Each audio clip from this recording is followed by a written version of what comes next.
Assalamualaikum warahmatullahi wabarakatuh. Alhamdulillah wassalatu wassalamu ala Rasulillah wa ala alihi wa sahbihi wa man walah. Ashhadu an la ilaha illallah wahdahu la syarika lah wa ashhadu anna Muhammadan abduhu wa rasuluh. Allahumma salli wa sallim wa barik ala Muhammadin wa ala alihi wa sahbihi wa man tabi'ahum bi ihsanin ila yaumiddin. Ya ayyuhalladzina amanu taqullaha haqqa tuqatih wa la tamutunna illa wa antum muslimun amma ba'd. Hadirin jamaah salat subuh yang saya hormati dan dimuliakan oleh Allah Subhanahu wa taala. Ramadan membawa banyak kebaikan bagi diri kita. Di antaranya adalah taufik dari Allah Subhanahu wa taala, semangat yang lebih dalam beribadah kepada Allah Subhanahu wa taala. Di bulan-bulan lain kita tahu ada juga banyak keutamaan. Ya, salat berjamaah sudah difahami keutamaan lebih berlipat sampai 27. Tetapi sebagian kita tidak tergerak untuk melakukannya. Di luar bulan Ramadan juga difahamkan di antara salat satu ke salat yang lainnya ada pengampunan dosa-dosa. Itu juga kurang mampu untuk menggerakkan manusia untuk datang ke masjid. Tetapi dengan Ramadan setidaknya di awal-awal manusia alhamdulillah bersemangat, baik subuhnya, zuhur, asar, maghrib, apalagi isya dan tarawih. Maka kita patut syukuri dan berikutnya memohon kepada Allah agar taufik tersebut terjaga sehingga kita bisa terus bersemangat sampai akhir Ramadan dan nanti buahnya kita petik di luar bulan Ramadan menjadikan diri kita orang-orang yang bertakwa sesuai dengan tujuan puasa kita. Baik, kita lanjutkan kuliah kita di hari, kalau pekan kedua nih saya menggantikan hari kemarin, mestinya hari Kamis. Hari Kamis saya harus di masjid lain, jadi saya gantikan khusus pekan kedua di hari Jumat. Baik, di antara yang disunnahkan pada hari Jumat adalah memperbanyak sholawat, ya, dan memperbanyak sholawat banyak ragam caranya. Ya, dibaca begitu saja, Allahumma sholli ala Muhammad atau sallallahu alaihi wasallam diulang-ulang, atau membaca hadis. Ya. Apabila kita membaca hadis, nanti akan disebut nama Nabi. Nabi Muhammad sallallahu alaihi wasallam bersabda, otomatis kita bersolawat. Maka itu adalah cara yang banyak atau bisa digunakan untuk kita bersolawat. Maka insyaallah kita akan membaca hadis dan dengannya kita sekaligus bersolawat. Baik, hadis berikutnya masih pada bab sabar atau sabar dalam kitab Riyadhus Shalihin tulisan Al-Imam An-Nawawi rahimahullahu taala, semoga Allah merahmati beliau di alam barzakhnya, memberikan kebaikan yang banyak sampai pertemuan kita nanti kelak di surga bersamanya insyaallah, dan memberikan kepada kita semangat untuk beramal setelah mengetahui ilmu yang sampai kepada kita ini.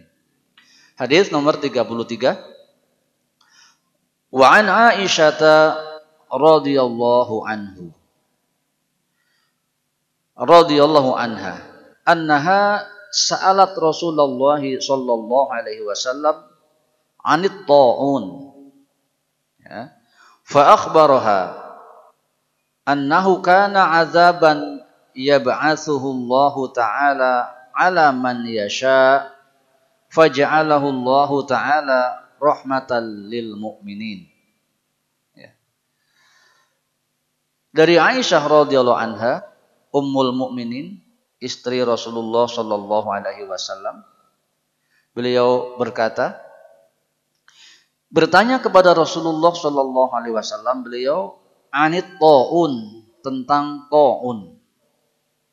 Nah, sebentar, kayaknya saya keliru, mestinya bukan ini. Baik Bapak Ibu hormati dan dimuliakan oleh Allah Subhanahu wa taala, eh, kelewat ini kejauhan ya. Saya harusnya nomor 29. Saya buka dulu yang ini. Oh iya. Baik. Saya ulangi, tadi nomor 33 ke atas ini 29, nanti insyaallah sampai nomor 33. Saya ulang hadis nomor 29. Wa an Abi Zaidin Usamah bin Zaid bin Harithah maula Rasulillah sallallahu alaihi wasallam. Dari Abu Zaid ya. Abu Zaid panggilan Usamah, namanya Usamah Ibnu Zaid bin Zaid. Jadi Zaid ya, Usamah punya anak namanya Zaid. Usamah ini bapaknya pun Zaid. Jadi kakeknya Zaid, cucunya Zaid. Ya, beliau sendiri bernama Usamah. Ya. Baik, itu kebiasaan orang-orang Arab untuk menghormati leluhur, diberikan nama anak-anaknya dengan nama kakeknya. Dan nanti jangan aneh, ada nama Muhammad bin Muhammad bin Muhammad. Ya. Beliaunya Muhammad, bapaknya Muhammad, kakeknya Muhammad. Ini ada dalam bahasa Arab memberikan nama-nama seperti itu. Dan kelaziman bangsa Arab memberi nama satu kata. Tidak 2, 3 seperti orang Indonesia. Jadi kalau Muhammad ya Muhammad saja. Zaid, Zaid saja. Ali, Ali saja. Ya. Orang kita kan digabung-gabung gitu ya. Ini kebiasaan daerah-daerah masing-masing. Baik. Maula Rasulullah sallallahu alaihi wasallam. Maula itu mantan budak. Ya. Dulunya budak, kemudian dibebaskan. Ya, maka itulah kemuliaan seseorang tidak diukur dari statusnya. Kenyataan nanti banyak maula yang menjadi perawi hadis, hidup sezaman dengan Nabi sallallahu alaihi wasallam, menjadi mulia, masih disebut namanya hingga sekarang. Taib. Apa kata beliau? Wahibbihi wabni hibbihi. Mohon maaf, dia sekaligus adalah anak kesayangan dari orang kesayangan Rasulullah Shallallahu Alaihi Wasallam. Jadi merupakan anak dari Zaid bin Harithah. Ya. Nah, Zaid bin Harithah adalah pernah seperti disebut putra dari Rasulullah Shallallahu Alaihi Wasallam. Kemudian karena dilarang seseorang membuat bin yang bukan anaknya, maka dikembalikan bahwa Zaid nanti namanya menjadi Zaid bin Harithah, bukan Zaid bin Muhammad Shallallahu Alaihi Wasallam. Radhiyallahu anhuma, semoga Allah meridhai kepada semuanya yang tadi disebut. Qala arsalat bintun nabiyyi sallallahu alaihi wasallam. Kata Usamah bin Zaid, ya, beliau mendapatkan utusan, mendapatkan perintah dari salah satu putri Rasulullah, yaitu Zainab. Ya. Telah mengutusku seseorang, yaitu putri Nabi Shallallahu Alaihi Wasallam, untuk memberitahu kepada Rasulullah Shallallahu Alaihi Wasallam. Ya. Jadi Rasulullah punya putri nih, namanya Zainab radhiyallahu anha. Lalu mengutus Usamah bin Zaid menemui Nabi Shallallahu Alaihi Wasallam, menemui ayahnya. Untuk apa? Untuk memberitahukan kabar bahwa anaknya, yaitu cucu Nabi, dalam keadaan sakaratul maut. Ini babnya bab sabar, jadi banyak mengungkap kejadian-kejadian yang menguras kesabaran. Ya. Kata beliau, Inna bni qadih tudira fashhadna. Ya. Usamah mengatakan pesan dari Zainab radhiyallahu anha, wahai Nabi, sesungguhnya putraku sedang sakaratul maut, datanglah kepada kami. Ya. Fa arsala yuqri'us salam. Kemudian baginda tidak serta-merta datang, tetapi malah menyuruh pulang Usamah bin Zaid radhiyallahu tadi sambil memberi salam saja. Udah salam, kasih salam, kirim salam. sampaikan salam saya kepada putriku, kata Nabi Shallallahu Alaihi Wasallam. Ya. Sampai di sini diambil pelajaran boleh kirim salam. Ya, jadi kirim salam yang seperti kita, ya biasa salam ya untuk dia silahkan. Itu perkara yang ada dasarnya dan diperbolehkan, dipraktekkan oleh Nabi Shallallahu Alaihi Wasallam. Baik, wa yaqulu, ya kemudian ternyata Zainab putri Nabi Shallallahu Alaihi Wasallam radhiyallahu anha tidak cukup puas. Ya bagaimana puas? Ya seorang putri, anaknya sedang sakaratul maut, nyuruh kakeknya datang, seperti kok tidak mau ya, seperti itu. Ya. Ini bab sabar ya. Tentu kalau ada kejadian seperti itu, kita pada posisi Zainab radhiyallahu anha pun harus jangan serta-merta berprasangka buruk, nanti dulu. Ya. Baik. Kemudian Zainab pun berkata, ya, wa yaqulu, maaf ada yang terlewat. Kemudian Baginda pun menyuruh sudah, wa yaqulu innallaha ma akhadha wa lahu ma a'ta. Seraya Nabi Shallallahu Alaihi Wasallam pun datang pada kesempatan yang lain, nyusul ternyata, ya. Kemudian mendekat kepada putrinya dan berkata, innallaha ma akhadha wa lahu ma a'ta. Sesungguhnya menjadi hak Allah untuk mengambil dan memberi. Ya. Maksudnya anak itu, keturunan kita adalah pemberian dari Allah. Berhak maksudnya sepantasnya secara alamiah manusia yang menikah itu ya dengan takdirnya akan mempunyai keturunan. Itu harus dipahami, itu pemberian dari Allah. Makanya ada nanti orang yang menikah ternyata tidak kunjung juga punya momongan atau keturunan. Dan pada saatnya ketika Allah akan mengambil pun demikian. Tidak harus nunggu anak kita menjadi tua. Ya. Kadang-kadang bahkan masih ada di dalam kandungan harus gugur. Taib. Kemudian wa kullu syai'in indahu bi ajalin musamma. Kata Nabi menjelaskan kepada putrinya, segala sesuatu telah ditentukan di sisi Allah, maka bersabarlah. Ya. Ya, maksudnya ajal telah ditetapkan, fal tasbir wal tahtasib. Ya, bersabarlah dan memohonlah pahala. Bersabar dan berharap pahala. Ya, jadi berharap pahala kepada Allah itu bukan mengurangi keikhlasan. Ya, silakan meminta pahala.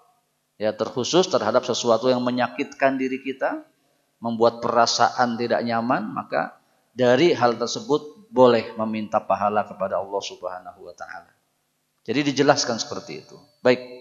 Poinnya adalah bagi kita orang tua, ya, harus mampu menjadi orang yang bisa menasihati kepada anak-anak kita. Dan proses seperti ini tidak bisa dilalui kecuali belajar, Pak. Ya. Jadi kalau kita tidak punya ilmu, terus apa yang dinasihatkan kepada anak-anak kita, ya, kepada saudara kita? Maka silahkan belajar menjadi tua. Dan nanti kebijaksanaan akan muncul seiring sejalan dengan proses belajar. Ya. Di antara belajar menasehati adalah membawa nasihat dari Nabi Shallallahu Alaihi Wasallam. Nah, nanti kalau kita satu saat kena peristiwa seperti ini, kalau kita, nah kamu begini, mungkin anak kita kurang respect. Ya. Tetapi kalau kita sampaikan, ini loh nak, pernah kejadian di zaman Nabi seperti ini. Nabi berkata seperti ini. Jadi seolah-olah bukan kita yang bicara, tapi sekedar menyampaikan kalimat-kalimat dari Nabi Shallallahu Alaihi Wasallam. Meskipun kalimatnya tidak utuh, kita penggal-penggal sesuai dengan kebutuhan. Baik, di awal Nabi memberi nasihat seperti itu kepada putrinya. Taib, ilaihi tuqsimu alaihi liya'tiyanna. Ya. Kemudian Zainab menyuruh, ya, utusan itu kembali lagi menghadap Nabi. Jadi berarti tadi itu salam diucapkan, dikirimkan kepada Zainab plus tadi coba nasihatkan perkara itu kepada putrinya. Dan sampai detik itu Zainab tetap menginginkan Nabi datang. Ya. Maka Nabi pun Zainab radhiyallahu anha pun kembali menyuruh utusan itu menghadap kepada Nabi sallallahu alaihi wasallam. Faqama wa ma'ahu Sa'ad ibn Ubadah wa Mu'ad ibn Jabal wa Ubay bin Ka'ab wa Zaid ibn Harisah. Ya. Kemudian disertai Zainab meminta ayahnya untuk datang, disertai sumpah untuk berkenan hadir. Maka hadirlah Rasulullah Shallallahu Alaihi Wasallam, bersama beliau ada Sa'ad bin Ubadah, Mu'adz bin Jabal, Ubay bin Ka'ab, Zaid bin Sabit, dan beberapa sahabat yang lain. Ya. Kali itu Rasulullah justru mendatangi putrinya bersama sahabat-sahabatnya yang lain. Taib, maka tatkala datang, apa yang beliau lakukan? Farufi'a ila Rasulullah sallallahu alaihi wasallam. Bayi yang sedang sakaratul maut itu diberikanlah kepada Nabi sallallahu alaihi wasallam. Ya. Kemudian fa'aqa'adahu fi hijrihi wa nafsuhu naqaqa. Ya. Maka beliau melihat bayi itu didudukkan di pangkuan beliau dan terlihat nafasnya tersengal-sengal.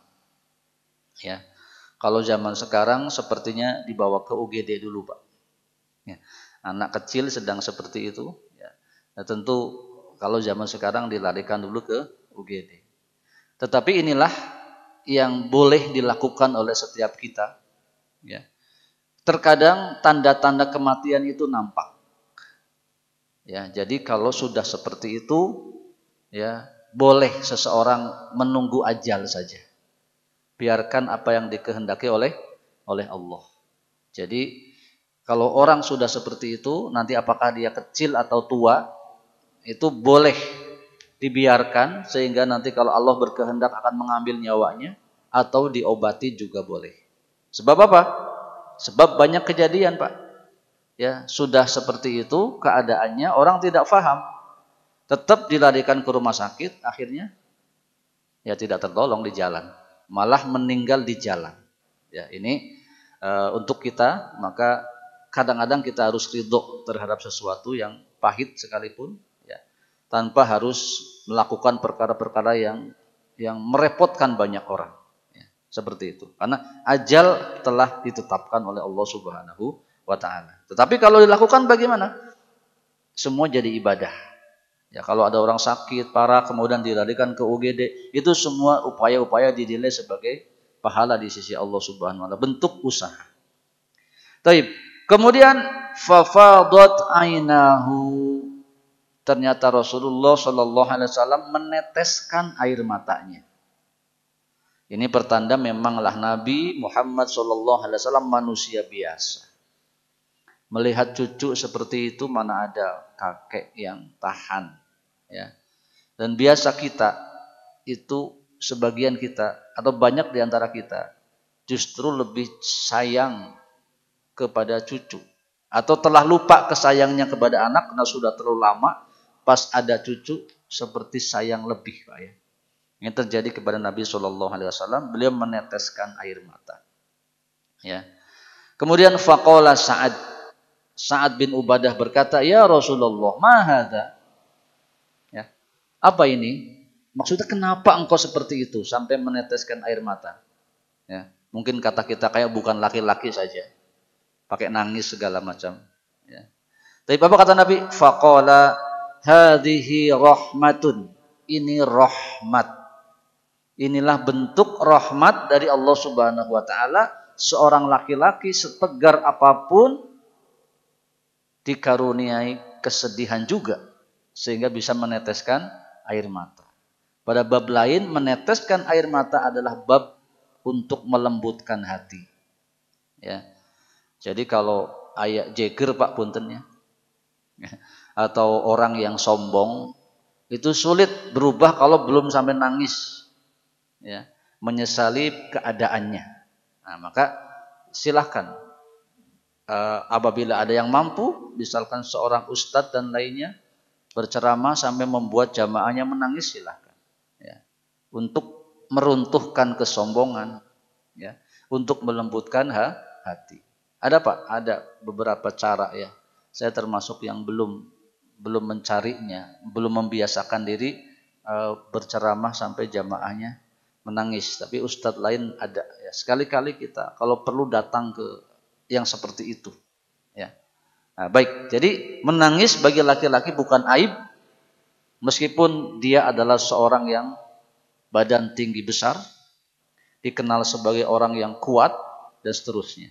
Ya. Sebagaimana Nabi SAW, beliau juga orang yang sangat kuat, tetapi tetap beliau meneteskan air mata. Ja'alahullahu ta'ala fi qulubi ibadih, yang dikaruniakan oleh Allah kepada hati setiap hambanya. Jadi menangis itu bagian dari rahmat yang diberikan kepada hati setiap manusia. Wa fi riwayatin fi qulubi man yasha. Dalam riwayat yang lain disebutkan ke dalam hati hamba yang dikehendaki. Ya, maksudnya tidak semua hamba seperti itu. Nanti ada yang pertama yang ia tegar, memang tidak menangis meskipun bersedih, atau yang mohon maaf hare-hare. Bahasa Sundana hare-hare, ya. Dia memang tidak perasaan lah, ya, tidak peka, ya. Ada yang seperti itu, ya. Karena banyak hal, ya. Nah, yang paling berat, yang paling salah adalah kalau tidak empati, tidak peduli, tidak ada perasaan, itu memang karena kesombongan, ya. Ini penyakit hati. Tapi kalau memang seseorang, iya saya sedih, tapi entah kenapa ya, kok nggak nangis gitu. Ya, itu bagian dari masing-masing kepribadian manusia yang berbeda-beda, ya. Wa inna ma yarhamullahu min ibadihi ruhama. Ya, sesungguhnya Allah menyayangi hamba-hamba yang mempunyai rasa sayang. Ya. Jadi di antara bentuk sayang tentu adalah peduli, empati, perhatian, dan merasakan. Empati kan apa ya? Empati itu merasakan kepahitan orang lain. Ya. Sampai-sampai kalau ada orang lain yang kena musibah, kita ikut merasakan pahitnya, itu empati, dan seperti itu disebut sebagai orang akan disayangi oleh Allah Subhanahu wa taala karena dirinya juga menyayangi orang lain. Baik, hadis riwayat Bukhari dan Muslim. Poinnya saya ulangi, ya. Setiap manusia sudah ada ajalnya, ya, tidak harus tua untuk menunggu mati, ya, bisa saja dalam keadaan kanak-kanak maupun bayi seseorang dipanggil oleh Allah Subhanahu wa taala, diwafatkan. Maka bersabar dengan berharap pahala. Ya. Bersabar dengan berharap pahala itu yang harus dilakukan. Kemudian tidak apa-apa. Menunjukkan rasa sayang, rasa kasih, empati dengan meneteskan air mata sebagaimana terjadi kepada Rasulullah Shallallahu Alaihi Wasallam. Baik, berikutnya. Hadis selanjutnya. Wa an Anasin radhiyallahu anhu qala. Dari Anas, maksudnya Anas bin Malik radhiyallahu anhu, semoga Allah meridhoinya, seorang anak yang dititipkan oleh ibunya dari kecil untuk menjadi pembantu kepada Rasulullah. Ya. Ya. Kalau orang Jawa itu ada istilah ngenger, gitu Pak, ngenger. Diikutkan kepada seseorang untuk ya apa saja nanti dia bisa lakukan, ya. Dan orang yang ngenger itu, Bapak yang Sunda nggak tahu ngenger ya. Jawa ngenger. Itu ikut orang, nanti orang itu akan membuat ini anak menjadi baik. Ya, sebagian berhasil. Ya. Nanti anak ini kalau yang diikutinya seorang TNI itu bisa jadi tentara juga biasanya. Ya. Kalau yang diikuti seorang bos, ini anak minimal bisa jadi mula-mul dari sopirnya, barangkali nanti jadi asistennya dan juga bisa jadi bos juga akhirnya. Saya punya kawan beberapa, dia seperti itu. Dia ikut orang, ya. Salah satu orang dulu ya yang saya kenal, pendiri Unjani, ya. Pendiri Unjani Universitas Jenderal Ahmadiyani, ya. Itu punya pembantu, itu teman saya. Sekarang dia tidak sekolah, ya. Dijadikan pegawai di Unjani tersebut ya dalam posisi yang cukup baik. Ya, itu karena kebaikan dari ngenger tadi. Dan sahabat Anas bin Malik ini dititipkan dari kecil. Ya. Akhirnya menjadi orang yang hebat. Ya. Didoakan oleh Rasulullah mempunyai harta yang banyak, anak yang banyak, dan berilmu. Ya. Sehingga hari ini kita banyak membaca hadis dari Anas. Maksudnya Anas bin Malik yaitu tadi anak yang dititipkan oleh ibunya kepada Rasulullah Shallallahu Alaihi Wasallam. Poinnya kita yang punya kemampuan silahkan mencari anak-anak berbakat untuk dididik. Ya, orang tuanya mungkin tidak mampu, nah, kita bisa melakukannya maka itu kebaikan bagi semuanya. Baik, apa kata beliau? Marron nabiyyu bi imra'atin tabki indal qabri inda qabrin faqala. Dari Anas bin Malik radhiyallahu anhu beliau berkata, Nabi sallallahu alaihi wasallam menjumpai seorang wanita sedang menangis di atas kuburan. Ya. Jadi di antara kebiasaan Nabi berjalan-jalan melewati kuburan. Maka nanti akan didapatkan beberapa riwayat, salah satunya ini. Yang kedua yang lebih terkenal yaitu ketika Nabi berjalan, diberitahu 2 kuburan penghuninya sedang diazab oleh Allah Subhanahu wa taala. Ini Nabi tidak menyengaja datang ke kuburan, tapi lewat saja. Nah, begitu.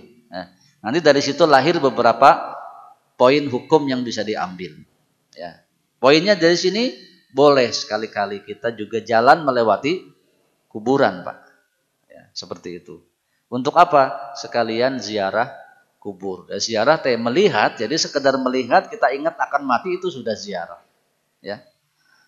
Kalau ingin lewat kuburan yang pasti lewat ke tengah itu kepada suka. Ya. Dari pertigaan yang ke kelurahan belok kanan lurus sedikit, nanti belok kiri itu ada jalan lewat tengah-tengah kuburan. Itu nanti bisa kita merasakan bagaimana lewat di tengah-tengah kuburan. Ya. Nah, nanti bisa melakukan perkara yang disunnahkan, yaitu sekalian mendoakan atau memberi salam kepada penghuni kubur. Tentang wanita ini dikisahkan, maka Nabi mengatakan kepada wanita itu, ittaqillaha wasbiri. Wahai engkau, bertakwalah kepada Allah, bersabarlah. Maksudnya tidak baik, tidak boleh seseorang itu menangis ya sampai sedemikian rupa di atas kubur. Ya. Tidak boleh, ini bukan diharamkan kenapa-kenapanya, ya. Pada meratapnya. Bersedih yang berlebih itu tidak boleh. Ya. Kenapa tidak boleh? Kalau di zaman sekarang diteliti dengan ilmu psikologi, orang yang bersedih terlalu itu berbahaya. Ya. Beresiko. Akhirnya bisa kebanyakan ngahuleng, akhirnya bisa stres dan seterusnya.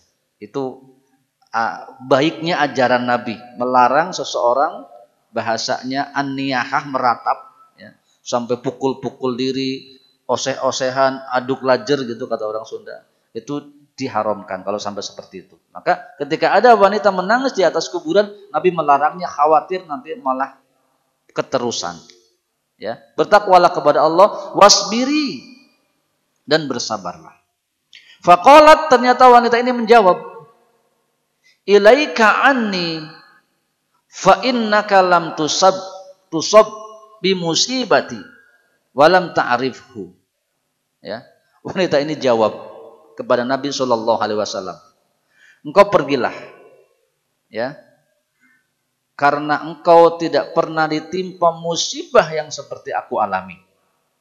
Ya, wanita ini mengatakan begini karena tidak tahu yang memberi nasihat adalah Nabi sallallahu alaihi wasallam.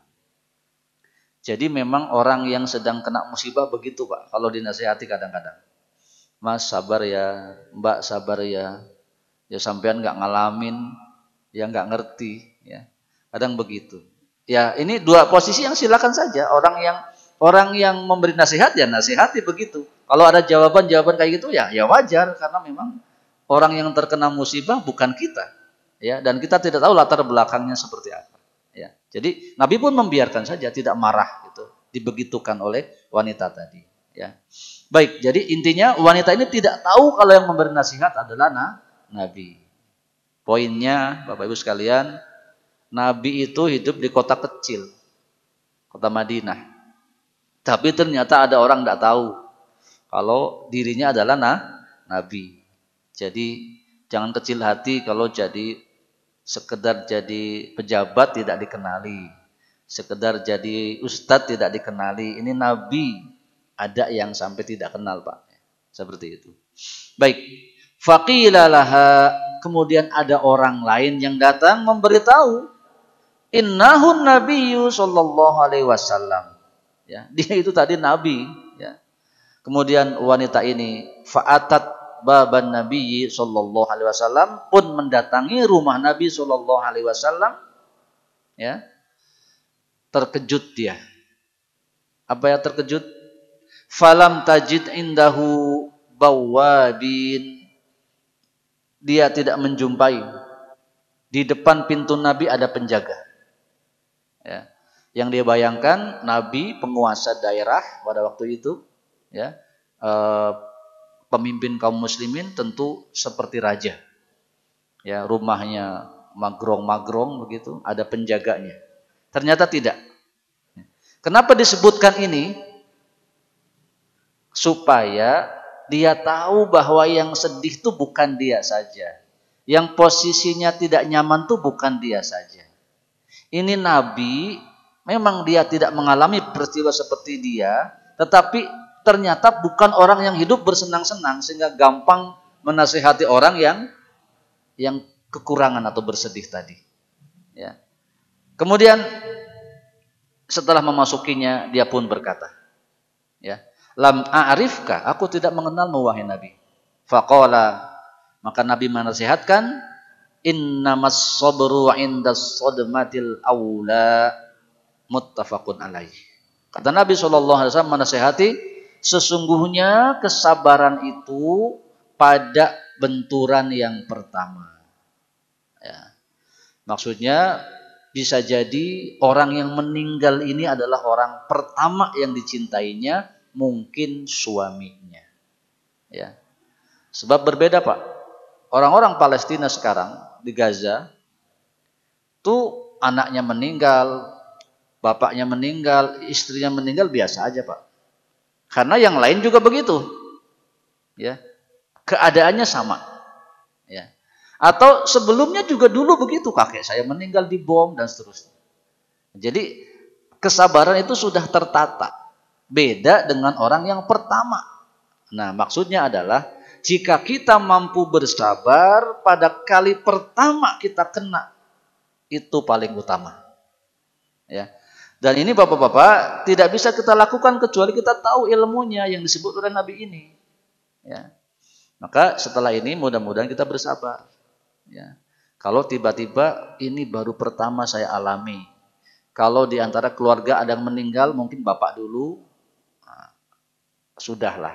Kemudian ketika ibu, ya sudah, kan bapak sudah pernah meninggal, sekarang ibu. Nah, yang pertama kali setelah itu nanti apa? Mungkin tiba-tiba ada kehilangan harta, kehilangan, mohon maaf, dompet dan lainnya, semoga saya tidak. Ini nanti pada hal-hal seperti ini, kalau kita sudah tahu berarti kita sudah siap untuk bersabar, dan kesabaran itu dinilai dengan grade yang paling tinggi dan tentu maksudnya pahalanya juga sangat besar. Ya, wanita ini belum diberitahu oleh Nabi dan kita sudah diberitahu, maka sekarang ini nanti kalau ada kejadian-kejadian yang baru kita alami, kemudian membuat kita shock, betul-betul berat, ingat bahwa itulah kesabaran yang tertinggi. Kesabaran pada pukulan yang pertama. Ya. Jadi lewat hadis ini kita diberitahu apapun bisa terjadi kepada diri kita, dan terkadang sesuatu berat terutama pada kali-kali pertama kita mendapatkan musibah tersebut. Baik. Satu lagi terakhir. Wa an Abi Hurairah radhiyallahu anhu anna Rasulullah sallallahu alaihi wasallam. Dari Abu Hurairah. Namanya Abdurrahman bin Sakhr. Abu Hurairah panggilan saja. Orang yang hidup bersama Nabi macam-macam.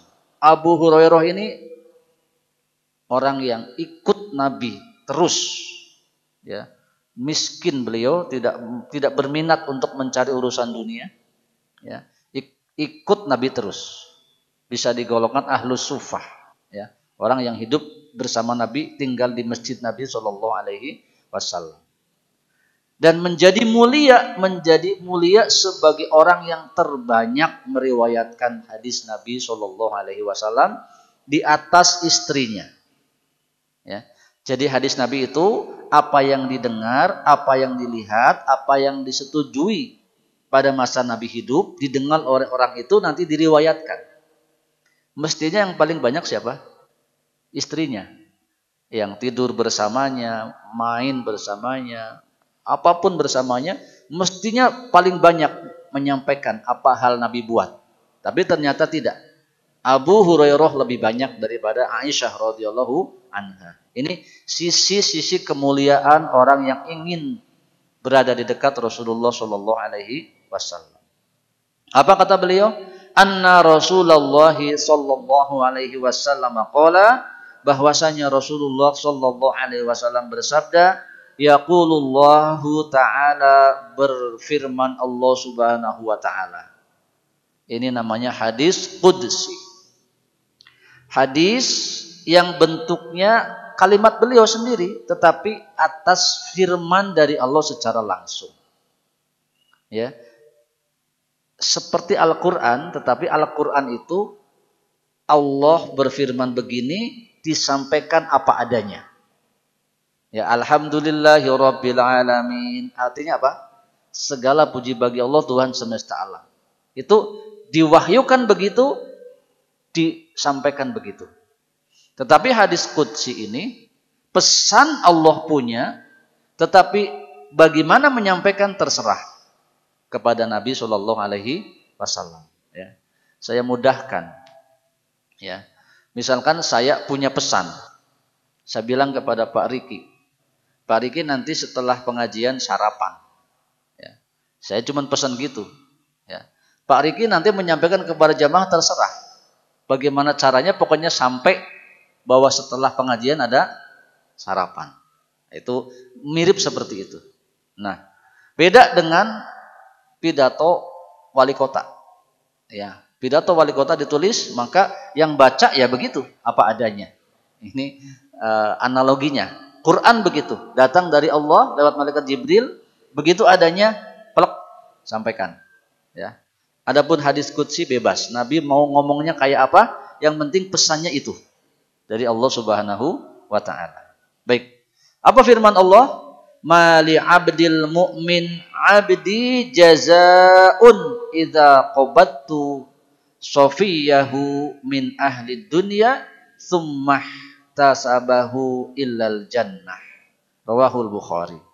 Tidaklah seorang hambaku yang beriman memperoleh pahala dari sisiku, yaitu jika aku mengambil kembali kekasihnya dari penghuni dunia, kemudian dia mengharap pahala karenanya, melainkan baginya surga. Nah, jadi inilah kembali kepada perkara yang tadi, ketika ada apa-apa yang hilang dari kita, langsung kita harapkan pahala dari Allah. Ya. Fungsinya yang pertama mengamalkan hadis kata begitu, kita begitu, tidak masalah. Yang kedua, menjadi semakin sabar karena yakin ada gantinya. Ya. Mohon maaf lagi, seperti orang yang beli motor baru. Mohon maaf, biasanya yang nyicil. Itu kalau hilang, Pak, biasanya nggak terlalu sedih. Kenapa? Suka diganti gitu sama dealer. Tahu dia akan diganti. Ya. Bukan itu maksudnya. Kalau kita tahu ketika yang hilang bakal ada gantinya, maka kita tidak akan terlalu bersedih. Dan tidak bersedih itu bagus untuk segera, bahasa sekarangnya move on. Ya. Segera kembali kepada track semula untuk bekerja lebih baik, untuk berusaha lebih baik. Ya. Dan ini pengalaman menimpa saya. Anak saya yang pertama, 9 bulan 5 hari Pak, dalam kandungan. Sore hari itu sudah tidak ada gerakan dalam kandungan ibunya. Diperiksa ke bidan, namanya bidan kampung, Pak. Sabar aja, tunggu sampai besok pagi. Jadi tidak langsung di USG. Besok pagi tetap tidak bergerak. Diperiksalah ke rumah sakit ke sini. Ya. Ternyata memang anak itu sudah mati dalam kandungan. Ya. Kalau saja saya waktu itu belum belajar banyak, mungkin shock luar biasa. Ya.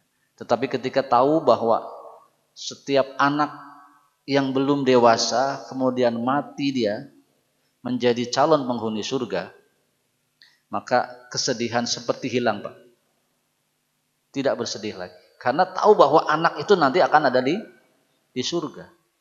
Minimal saya punya ceng-celengan anak saya di surga. Entah jumpa, entah tidak dengan saya, semoga saya berjumpa. Ya. Makanya saya bawa anak itu dalam keadaan tegar, Pak. Pakai kantong naik angkot dari rumah sakit ini sampai rumah. Karena ketegaran itu. Ya. Kata bidan, udah Pak, bawa pulang aja. Kalau Bapak mampu tega, masukin kantong, bawa pulang. Kalau urusan dengan rumah sakit ribuh cenah. Dan saya waktu itu memang orang kecil, Pak. Bayangin bayar rumah sakit jadi nggak kebayang ya. Tapi betul, dengan macam-macam hal termasuk ilmu yang sudah saya dapat dari pengajian, saya tahu hal itu. Saya tegar, saya bawa pakai kantong, ya duduk diangkut biasa we gitu. Ya. Tetapi setelah sampai rumah ya nggak gowak, Pak. Setelah sampai rumah ya nangis bareng-bareng dengan istri ya. Yang namanya anak pertama ya.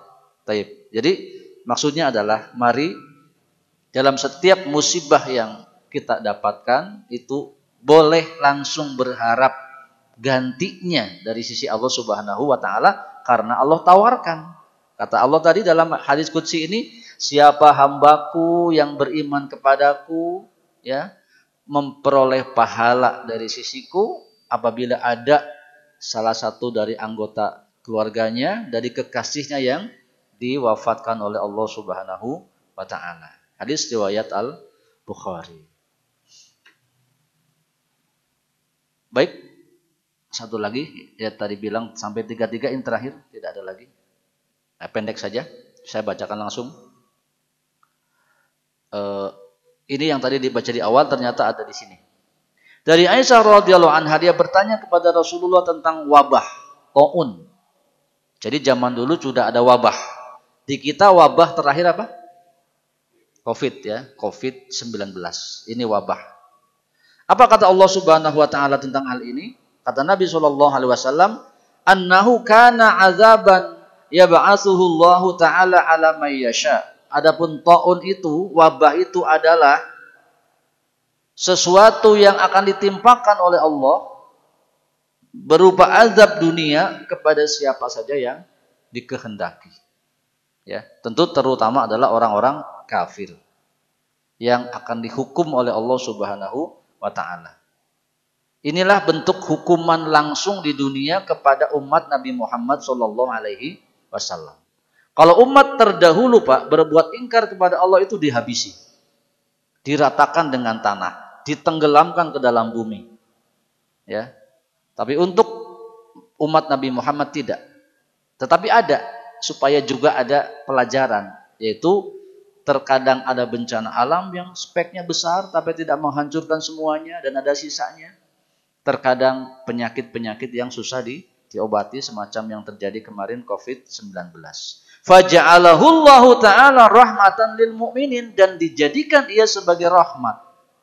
Tanda kasih Allah kepada orang yang beriman, maksudnya agar orang-orang beriman segera sadar ada loh perbuatan-perbuatan dosa yang membuat manusia diberikan bencana untuk segera bertobat dan kembali kepada Allah. Adapun penanganannya sudah dianjurkan, Pak, tentang wabah ini. Nabi tahu. Ya, karena dapat wahyu dari Allah Subhanahu wa taala. Bagaimana caranya apabila ada wabah? Falaisa min abdin yaqa'u fit ta'un fayamkusu fi balrihi sabiran muhtasiban. Ya. Yaitu seseorang apabila ada wabah tetaplah tinggal pada daerahnya dan dia sabar serta memohon pahala kepada Allah. Ini namanya lockdown. Isolasi ya, mengisolasi diri sendiri. Ya, silahkan. Ini memang seperti itu caranya. Kemudian ya'lamu annahu la yusibuhu illa ma kataballahu lahu illa kana lahu mislu ajrin syahid. Ya. Dan sadar bahwa dia tidak akan tertimpa wabah kecuali telah ditakdirkan oleh Allah, dan diantaranya untuk menyabarkan orang-orang yang terkena wabah. Ya, ya kita paham ya, kenapa tidak boleh keluar, karena nanti bisa menjangkiti daerah yang lain, tapi resiko juga ada. Mati di tempat. Apa katanya? Ia mendapat pahala seperti mati syahid. Ya, kembali kepada kalau tahu ujungnya, insya Allah sabar. Ya. Baik, hadis riwayat Bukhari Muslim. Baik, sangat banyak pelajaran dari hadis-hadis Nabi Shallallahu Alaihi Wasallam. Maka apabila kita memang memperhatikannya, insya Allah beberapa permasalahan kehidupan kita teratasi ya dengan langsung nasihat seperti dari Rasulullah Shallallahu Alaihi Wasallam. Demikian, semoga bermanfaat dan mohon maaf jika ada kekurangan kesalahannya. Saya tutup. Subhanakallahumma wa bihamdika asyhadu an la ilaha illa anta astaghfiruka wa atubu ilaik. Assalamualaikum warahmatullahi wabarakatuh.